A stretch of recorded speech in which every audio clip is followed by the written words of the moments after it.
মুকলি হল উত্তৰ পূৰ্বাঞ্চলৰ প্ৰথমখন একুৱা টেক পাৰ্ক মুকলি কৰিলে মুখ্যমন্ত্ৰী হিমন্ত বিশ্ব শৰ্মাই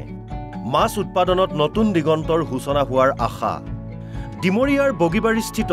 কলং কপিলি জলসংবৰ্ধন ক্ষেত্ৰত ৰাজ্যৰ মুখ্যমন্ত্ৰী ডক্টৰ হিমন্ত বিশ্ব শৰ্মাই মুকলি কৰে এই একুৱা টেক পাৰ্ক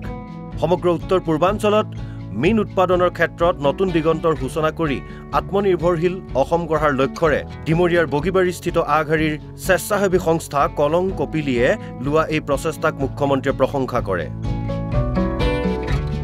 উল্লেখ্য যে জলসংবৰ্ধন ক্ষেত্ৰৰ যোগেৰে ইতিমধ্যেই কলং কপিলিয়ে বিজ্ঞানসন্মত মীন পালন মাছৰ পোনা উৎপাদন মৎস্য পালন সম্পৰ্কীয় প্ৰশিক্ষণ প্ৰদানেৰে বিভিন্ন জনসংস্থাপনৰ বাট দেখুৱাই প্ৰসিদ্ধি লাভ কৰিবলৈ সক্ষম হৈছে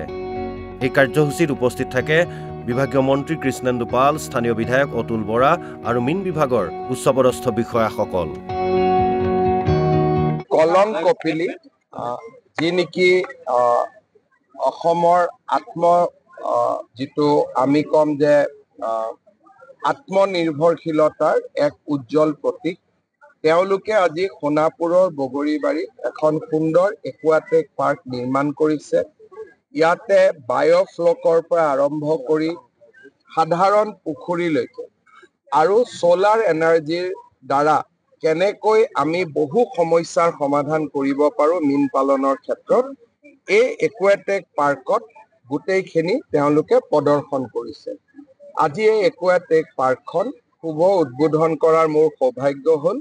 মই কলং কপিলিক বহুত ধন্যবাদ আৰু অভিনন্দন জনাইছো আৰু অসমৰ যুৱ সমাজক কলং কপিলি যিটো আদৰ্শ সেই আদৰ্শৰে আগবাঢ়ি যাবলৈ আহ্বান জনাম ইফালে সোণাপুৰৰ কচুতলিৰ বেদখলমুক্ত ভূমিত পুনৰ উচ্ছেদিত দুই এজন লোকে চালিঘৰ নিৰ্মাণ কৰা সন্দৰ্ভত মুখ্যমন্ত্ৰীৰ প্ৰতিক্ৰিয়া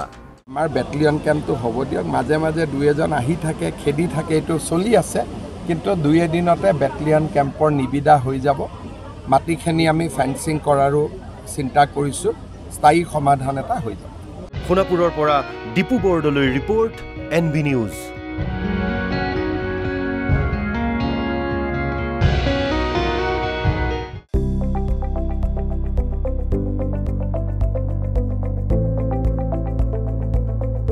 NB নিউজ সহজ সৰল ভাষাত নৱভাৰতৰ কথা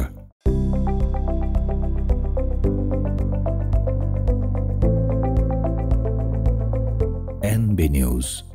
সহজ সৰল ভাষাত নৱভাৰতৰ কথা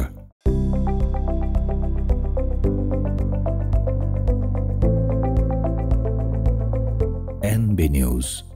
সহজ সৰল ভাষাত নৱভাৰতৰ কথা